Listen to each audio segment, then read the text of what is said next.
Hi everyone, welcome to a new episode of my podcast Explore and Engage with Anam. Everyone, I guess, is afraid of shortages. And by that I mean any product shortage in the market. Whenever there's a shortage of anything that's essential, it makes people panic. And most recently, in 2020, we saw how shortages made consumers panic. 2020, it was during the COVID outbreak. A lot of people rushed to the store and got toilet paper and hand sanitizer. And I remember from my personal experience, I had lots of trouble finding hand sanitizer. And that was because there was high demand and people just rushed, and I think many people bought hand sanitizer, months of supply perhaps at once, because people were hoarding stuff. Not everyone, but a lot of people were hoarding stuff because they were afraid that, it was a COVID outbreak, unprecedented pandemic, and people went and bought the stuff that they thought they would need so that they could store at home. And that led to a lot of shortages for those who couldn't find those items on store shelves. Anyway, I think we all remember what people went through in 2020. In the United States, we also recently had the supply chain crisis. And I think, in my opinion, a lot of the supply chain problems, to some extent, still exist. Then came inflation. People not only have difficulty finding stuff, even today, but we are also experiencing price increases. You go to the store, you look at the prices of stuff, you look at the price tags, and you know that prices have gone up significantly. And sometimes it seems that the world will never be the same again. Shortages and price increases continue to hurt our budgets. I have talked about it previously in my podcast. I have written about it. Inflation, it is just a big challenge for hardworking Americans. For people who are extremely wealthy, that may not be an issue. But for most Americans, inflation is a very big problem because people are on a budget. They have a budget for groceries. They have a budget for recreation. They have a budget for travel. They have a budget for everything, for emergency needs. And many Americans are actually drawing from their savings because many families can't keep up with the price increases. And then shortages still exist. You may not be able to find what you need even today. In my case, most recently, I was looking for strawberry preserves of a particular brand that I always buy. And I went to the store, I searched the shelves, and I couldn't find it. There were other kinds of preserves and jams, cherry, mixed berry, so on and so forth, but not the strawberry preserves from that particular brand of product. I couldn't find it. Now, it may not sound like a big deal, but I think it is a major problem. Our economy is all about consumer choice, range of options and choices. And we expect, as consumers, that when we go to the store and we're looking for anything, let's say strawberry preserves, there must be range of options. And often consumers like a specific product from a specific brand. And in my case, there's a specific brand of strawberry preserves I like. And if I can find that in the store, And I'm not talking about just a one-time visit. This particular item I have had in the last several months. There were multiple occasions when I had trouble finding that product on the shelf. So I know that it's not just a one-time, for whatever reason the product is not on the shelf, but there is an ongoing issue. And it's not just with that product. I use that as an example, but I think previously I posted on social media about tea bags, this particular brand of tea that I enjoy consuming. I had difficulty finding it on multiple occasions. So I think we all understand what's going on. There are ongoing shortages in our economy.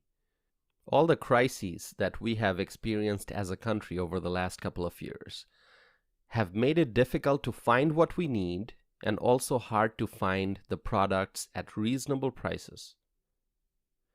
In this episode, I wish to highlight a news that I just learned about this week, and it's not from here in the US. The news is from across the ocean, and I'm talking about the United Kingdom. The people in the United Kingdom, they are facing shortages of critical food items. Tomatoes, cucumbers, and broccoli are in short supply in the United Kingdom. So if you want to have a nice salad in the UK, it may be difficult. It may be very, very challenging. So what's going on in the UK? People are coming up with different reasons as to why the shortages are happening. Some are saying it's because of energy prices. Others are saying it's because of bad weather, and there are many other reasons that people are coming up with. The shortage is such serious that supermarkets are actually limiting the quantity of tomatoes that a customer can buy. In the United Kingdom, that is what is going on. It's a severe shortage of tomatoes, cucumbers, and broccoli, and supermarkets are limiting the quantity of tomatoes that a consumer can buy. So if you are a consumer, if you're a customer going to a supermarket and you, in the UK, in the United Kingdom, and you want to buy tomatoes, the supermarket is putting a limit on how much you can buy. And you know what that's called, right? It's called rationing. Rationing is what's going on in the UK if you want to buy tomato. In a free market economy, this is perhaps the worst nightmare, rationing. And that nightmare is now becoming a fact that people of the United Kingdom have to deal with. Rationing. Rationing is what's going on in the UK. It does not take an economist to know that the economic conditions are bad. They are bad when supermarkets start rationing food. Rationing creates a chain reaction. It leads to fear, it leads to panic, it leads to speculation, and also probably price gouging. When consumers experience rationing, when supermarkets are rationing food, consumers lose confidence in the economy. They lose confidence if they go to a store to buy tomatoes only to find out that the supermarket is rationing vegetables. I am praying for the people of the United Kingdom. The problem just doesn't end with tomatoes and cucumbers. When people start to fear, when people start to realize that there's something really wrong in the economy, there's a lot of speculation.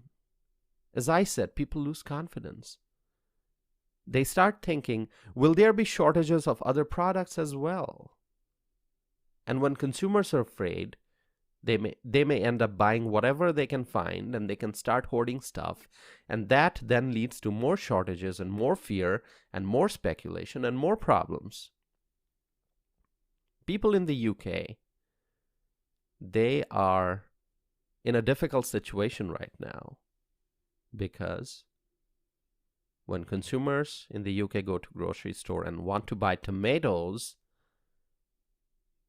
they experience rationing. On this side of the ocean, here in America, we are doing okay for now. I have cucumbers and tomatoes in the refrigerator.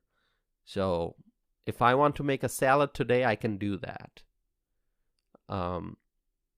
I don't have lettuce right now, but that's because I have not purchased lettuce. But that's my choice. If I want to go to the store now and get lettuce is available. And I have cucumbers and tomatoes. So we are fortunate that we don't have that kind of shortage, but we have seen since 2020 rationing. There were stores that were rationing toilet paper. There were stores that were rationing bottled water.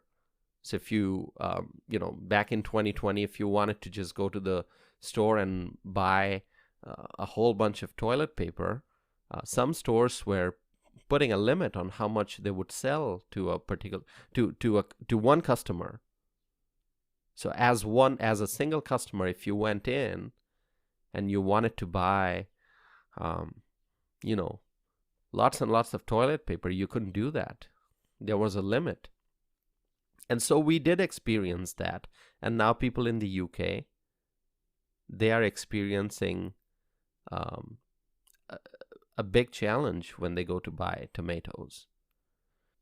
If you want to describe the global state of affairs right now using one word, using a single word, I think that word would be uncertainty. Uncertainty. There's so much of uncertainty all over the world. So folks in the United Kingdom, I want to tell you that I am praying for you all, and I hope that this situation improves soon, because I know that shortages are painful. My friends, let me talk to you about an issue that really makes me worry. And this is a different topic that I'm going to talk about right now. But it's a pretty serious matter. And that is train derailment. Train derailment. There was a major derailment recently in Ohio, in East Palestine. And if you pay attention to the news, then you probably already know about it. There are lots of concerns regarding toxic waste and how that might impact human health. The train derailment in Ohio has been and continues to be discussed in the news, and it is a major, major issue. What is shocking is that there are other cases of train derailment in the United States. Recently, there was a train derailment in Florida. And then there was another train derailment in North Carolina recently. And all these incidents highlight the importance of ensuring safe surface transportation. Surface transportation is important. And trains are important because trains carry goods and passengers. Transportation in general is important. Trucks, for example, trucks keep the economy going by carrying goods from point A to point B all over the country. Products that we buy from the market, products that reach store shelves. Products reach store shelves on time because of trucks and truck drivers. And trains are important too because they carry lots of different types of materials. The recent incidents, I believe, highlight the importance of paying attention to transportation issues. I am praying for the people of Ohio, all those people who are suffering because of this massive train derailment and chemical spill. Human health is of utmost priority. It is top priority, human health, ensuring that people stay healthy. That is a top priority. And the concern right now is what impact would this Ohio train derailment have on the health of the people in that region? There are lots of questions about toxic waste, and I think as time goes by, we will learn more facts. Once again, ensuring human health is a top priority. And people are worried that the train derailment in Ohio might have significant adverse impacts on the health of the people in Ohio and in that region. Now let's move on to a different topic. This week I was traveling to Monroe, the city of Monroe in Greene County, Wisconsin. Now, do you know where Greene County is? Maybe my out-of-state listeners may not know this, and I know there are people listening to my podcast from other parts of the world, so you may not know the map of Wisconsin and where Greene County is. So if you don't know where Greene County is, you can search for that on the internet.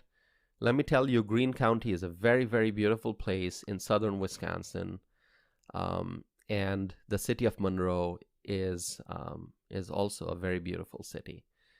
So I was driving to Monroe, Wisconsin for an event in the evening, and I stopped for gas at a gas station. And in the parking lot, an elderly gentleman, he approached me and said, "Excuse me, sir." And after that, he had my attention, he pointed towards the sky.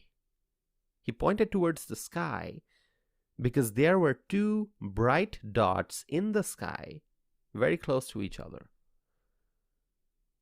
Looked like stars. Those two dots looked like stars, but they actually looked bigger than stars, more shiny, more bright. And one of the bright dots was a little bigger than the other one, but it was fascinating how close to each other they were. And I thought, that cannot be a pair of stars that close to each other.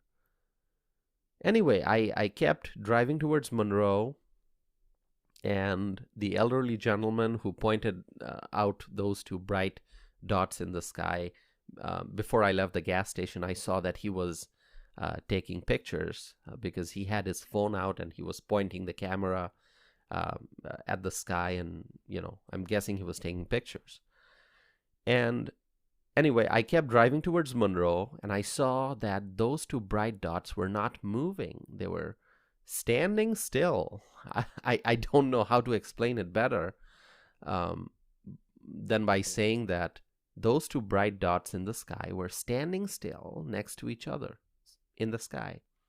They were stationary. I kept driving, and it was just amazing. At that point, my mind was coming up with all sorts of thoughts.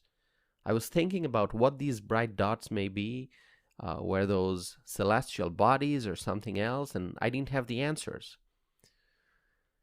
And it was fascinating. Eventually, as the night progressed, I saw on social media that other people had noticed that too. And people were posting photos and asking what those were and so on. It was much later that I saw in the news that those were actually, guess what? Those were actually Venus and Jupiter. The great goddess Venus, the planet Venus, shining bright in the night sky. And there was the great god Jupiter as well. The planet Jupiter in the night sky. Venus and Jupiter, two planets. They appeared really close to each other. Now, what is really interesting is that a lot of people, as I later learned, called law enforcement to report this sight in the sky, to report these two bright dots in the sky. People call law enforcement to, I guess, basically find out what's going on. And so I think people were worried about what those two bright, shiny objects were in the night sky. See, the unknown can often lead to fear and panic. People are already stressed, I think, because of global economic and political tension, and hardworking Americans are struggling in this economy. And it is, I mean, if I talk about the economy, there's a lot to talk about. Taxes are high, so people who are making money, they are seeing a big chunk of their earnings being taken away in taxes, and it's hard to find, it's hard to find reasonable prices in this economy when people go to the store and they are looking at the price tags, the hefty price tags. Americans are struggling, and then it's hard on the employer side. It's hard to find workers to fill jobs, and prices are going up, and there are political divisions in the country, and those divisions have intensified in many ways, and there are lots and lots of problems. So naturally, people are stressed, and people are very stressed. And then when folks see two unknown shiny white dots in the night sky, and those clearly don't look like stars, and a lot of folks don't know what those are, people get worried. And when they get worried, they call law enforcement to find out what's going on. Anyway, from news reports, I found out that those were Venus and Jupiter, and that's a relief. And now we can talk about how beautiful those two planets are. I am, how should I explain it? I love reading Greek and Roman mythology. And when reading mythology over the years, I have learned so much about Venus and Jupiter, the gods and the goddesses of Mount Olympus, and just all the different characters that we read about in mythology. But anyway, it's not just that, but I also have studied astrology, and so I have an interest in planets and stars and in astronomy in general. I love reading about the different space exploration efforts and so on and so forth. And so seeing Venus and Jupiter so bright in the sky and close to each other, it was magnificent. It was an amazing feeling. Obviously, I had lots of questions at first because I didn't know that those were Venus and Jupiter. But as soon as I found out, it was just amazing. It felt great, and I love it. But there were lots of questions and speculation, but now we know that those were Venus and Jupiter. So you should check out my YouTube channel because I posted a video of Venus and Jupiter in the night sky close to each other from that night. I think you'll like my video. Just visit my website, www.tawsifanam.net, and you will find a link to my YouTube channel. And that is all for today. Thank you for continuing to listen to my podcast. I really appreciate that. I want to say to all my listeners, thank you for your encouraging comments. And I will be back again with a new episode of Explore and Engage with Anam. Thank you.